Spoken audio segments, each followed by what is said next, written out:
नमस्कार साथियों, डाइट बाड़मेर में आपका स्वागत है। आप देख रहे हैं डाइट एजुकेशन बाड़मेर के यूट्यूब चैनल पर विभिन्न प्रकार के विभिन्न एक्सपर्ट्स द्वारा तैयार किए गए वीडियो लेसन्स। मैं कमल शर्मा राही। बात चल रही थी हिंदी साहित्य की, कक्षा 12वीं हिंदी साहित्य का टॉपिक चल रहा था कबीर सरयू किताब का पहला पाठ कबीर। और इससे पहले वाले जो हमने पिछले जो लेसन्स बनाए थे उसमें हमने रहीम पर चर्चा की थी। पिछली क्लास में हमने कबीर की 4 साखियां पढ़ी थी और कबीर का संक्षिप्त जीवन पढ़ा था। मैं यहाँ थोड़ा सा बता देता हूँ, एक बार वापस देख लिया। कबीर का जन्म 1398 में हुआ था और उसका निधन 120 वर्ष की आयु में हुआ। कहते हैं कबीर का जन्म किसी ब्राह्मण परिवार में हुआ था और उन्होंने जन्म के बाद उनको त्याग दिया था। नीरू और नीमा नामक जुलाइनों ने पाल पोस कर बड़ा किया था। कबीर अपने आप को न हिंदू मानते हैं न मुसलमान मानते हैं। उन्होंने पाखंडवाद का खुला विरोध किया। जहां हिंदुओं की पाखंडवाद का विरोध किया वही मुसलमानों के पाखंडवाद का भी विरोध किया। कबीर की भाषा पंचमेली खिजरी भाषा थी। इसमें 5 भाषाएं मिली हुई थी। खड़ी बोली थी, पूर्वी हिंदी थी, ब्रज थी, राजस्थानी थी और पंजाबी थी। यहां मैं आपके साथ जो साखियां शेयर करूंगा उसमें बताऊंगा राजस्थानी के कई शब्दों का प्रयोग किया गया है। कबीर भक्तिकालीन काव्य धारा के निर्गुण ज्ञानाश्री शाखा के लोकप्रिय कवि थे। कबीर अशिक्षित थे, अतः उनकी रचनाओं को उनके शिष्यों ने संग्रहित किया। उस संग्रह का नाम है बीजक। बीजक में 3 तरह की रचनाएं हैं, साखी है, शबद है और रमेली है। यहां मैं फिर बता दूं, कबीर द्वारा जो जो कहा गया उनको उनके शिष्यों द्वारा संग्रहित किया गया, वह संग्रह बीजक के नाम से है। जो साखियां हमने पिछले लेसन में पढ़ी थी वो आपके सामने ला रहा हूं। ये पढ़े थे गुरु महिमा की जो 2 साखियां हमने पढ़ी थी। गुरु गोविंद एक है दूजा यह आकार, आपा मेटी जीवित मरे तो पावे करता। ये साखी हो गई थी। इस साखी के लिए पिछले वीडियो देखे हमारे, ज्ञान प्रकाशा गुरु मिला ते पावे करता। जब गुरु कृपा करी तब गुरु मिला या आई। ये 2 है, यह जो साखियां थी, इन साखियों पे चर्चा कर दी थी हमने। इसके लिए आप हमारा पूर्व का लेसन देखें। आज हम आगे बढ़ते हैं।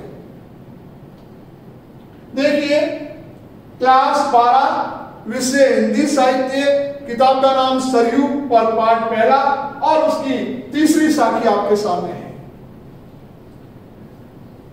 पीछे लागा जाई था लोक के साथी। कबीर जी ने बहुत अच्छी बात कही है, लोक के साथी, लोक परंपराओं के पीछे। कबीर जी कहते हैं कि मैं अज्ञानतावश, जब मेरे में ज्ञान का संचार नहीं हुआ था तब मैं लोक परंपराओं के पीछे पीछे चलता था। अज्ञानतावश मैं लोगों का अंधानुकरण करता था, अनुकरण करता था, क्योंकि मेरे अंदर तब तक ज्ञान का संचार नहीं हुआ था। अब ज्ञान का संचार होने के बाद क्या होता है, देखिए, पीछे लागा जाय था लोक के साथी, आगे थे सतगुरु मिला दीपक दिया हाथ। यहां कबीर जी कह रहे हैं कि मैं लोक परंपराओं का अनुकरण करता था क्योंकि मैं अज्ञानी था, और जैसे ही मेरे में ज्ञान का संचार हुआ तो मेरा अज्ञानता का जो अंधेरा था वो मिट गया। आगे थे सदगुरु मिला दीपक दिया हाथ, और जैसे ही सदगुरु मिले उन्हें ज्ञान रूपी दीपक मेरे हाथ में रखा तो मेरा जो अज्ञान था वो स्वतः ही मिट गया। कबीर ने यहां भी सदगुरु की महिमा का बखान किया है। अब जानते हैं कबीर के दोहे नीति के, भक्ति के, गुरु महिमा के दोहे थे। कबीर ने गुरु को गोविंद से भी बड़ा बताया है। आपने पिछली कक्षा में पढ़ा होगा, गुरु गोविंद खड़े काके लागू पाए, बलिहारी गुरु आपरी गोविंद दियो बताए। कबीरदास जी कहते हैं कि गोविंद को अर्थात ईश्वर का भान कराने वाला, ईश्वर का ज्ञान कराने वाला तो गुरु है। अतः गुरु का स्थान उच्च है, क्योंकि गुरु ने ही हमें ईश्वर का साक्षात्कार करवाया है। आप चौथी साखी देखें, मैंने आपसे कहा था कबीर की भाषा पंचमेली थी, उसमें राजस्थानी का भी गुण था, पंजाबी का भी गुण था। यहां से आया देखिए, बूढ़ा था जो उबरा गुरु की लहरी चमकी। बूढ़ा अपनी मारवाड़ी भाषा में बूढ़ने वाला, डूबने वाला। तो यहां बूढ़ा का अर्थ वो उस बूढ़े से नहीं है, यहां बूढ़े का अर्थ है डूबने वाला। अपनी मारवाड़ी का बूढ़ो बूढ़ो, तो ये बूढ़ा था जो उबरा, मेरी जो नाव थी, जर्जर नाव थी, वह डूबने वाली थी, लेकिन जैसे ही ज्ञान का संचार हुआ वह उबर गई। बूढ़ा था जो उबरा गुरु की लहरी चमकी। जैसे ही गुरु रूपी लहर आई ना, मेरा जो बेड़ा डगमगा रहा था ना, वो मेरा बेड़ा वापस तर गया, उबर गया। उबर नहीं, तर जाना। भेरा देखा जर जरा उतरी पड़े परंगी। जर्जरा, जर्जर, टूटा फूटा, जीर्ण शीर्ण। भेरा, भेरा कहते नाव को। भेरा देखा जर्जरा उतरी पड़े। और जब मेरे जर्जरे को, मेरी नाव को जर्जर होते हुए देखा ना, तब भगवान ने अपनी चमक से उसे तार दिया। अर्थात ईश्वर ने, सदगुरु ने मेरे डूबते हुए बेड़े को भी तार लगा दिया। बहुत ही बढ़िया साखी आप कहिए कबीरदास जी ने। हमने पिछले लेसन में 2 साखियां देखी थी, यहां 2 साखियां देखी और देखते आगे। देखिए यहां पे बहुत अच्छी बात है। कबीर चित्त तो किया 14 लागी लाई। यहां लाई का अर्थ अग्नि से, ये मारवाड़ी शब्द है, लाए लगी।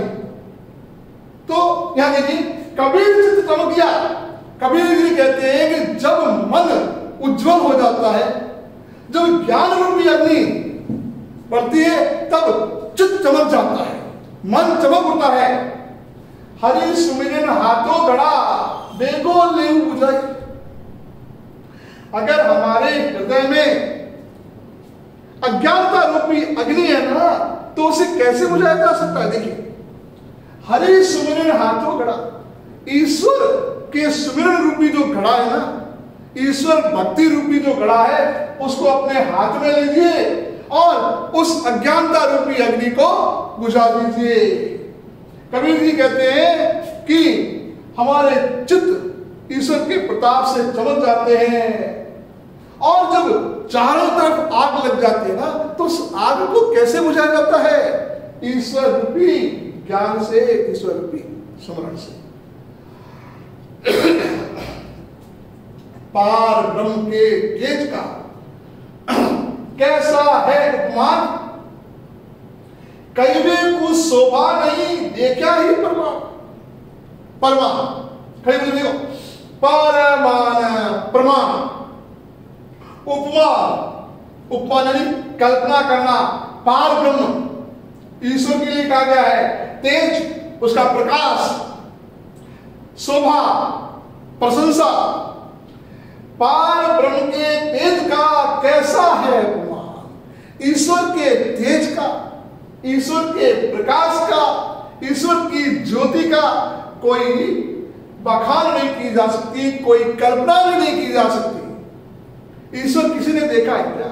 ईश्वर नहीं देखा ना, तो कह रहा है ईश्वर के स्वरूप की कल्पना भी नहीं की जा सकती। तब तक कल्पना नहीं की जा सकती ना जब तक देखा नहीं जाता उसे। कहीं में को शोभा नहीं, कैसे उसकी शोभा बताऊं, कैसे उनके बखान करूं मैं? देखा ही प्रमाण। जब तक ईश्वर को नहीं देखूं तब तक मुझे प्रमाण नहीं मिलेगा। यहां कबीरदास जी ने बहुत ही बढ़िया बात कही है। कबीरदास जी यही कह रहे हैं कि पार ब्रह्म के तेज को, ईश्वर के तेज का कोई उपमान नहीं है, कोई कल्पना नहीं है। ईश्वर निराकार है, सर्वव्यापी है, सब जगह व्याप्त है, क्षण क्षण में, कण कण में व्याप्त है। और हम तो भारतीय जिस चीज को मान लेते हैं ईश्वर उसी में ही हो जाता है। तो यह देखिए पार के दिन का कैसा है उपमान, कई में कुछ शोभाने।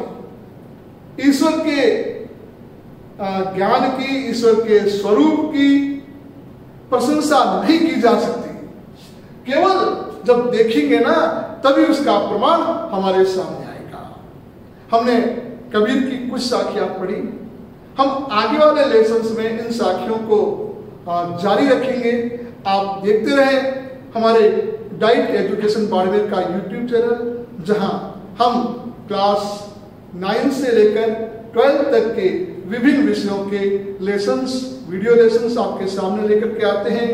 और आप हमारे इस डाइट एजुकेशन बाड़मेर चैनल को सब्सक्राइब करें, हमारे वीडियो को लाइक और शेयर करें, हमें कमेंट्स लिखें और आपके सुझावों के अनुसार हम आगे वीडियो बनाते रहेंगे। इस वैश्विक महामारी के समय, जिस समय हम विद्यालयों से दूर हैं, हम विद्यालयों से दूर रहकर भी ऑनलाइन चल रहे विभिन्न प्लेटफॉर्मों पर अपने अध्ययन को जारी रख सकते हैं। इस प्रकार से आप हमारे साथ जुड़े रहें। धन्यवाद। आज के इस लेसन को यही विराम देता हूँ। घर पे रहें, सुरक्षित रहें और सरकारी नियमों का पालन करते रहें। आपसे मिलते हैं अगले लेसन में, तब तक के लिए विदा, नमस्कार।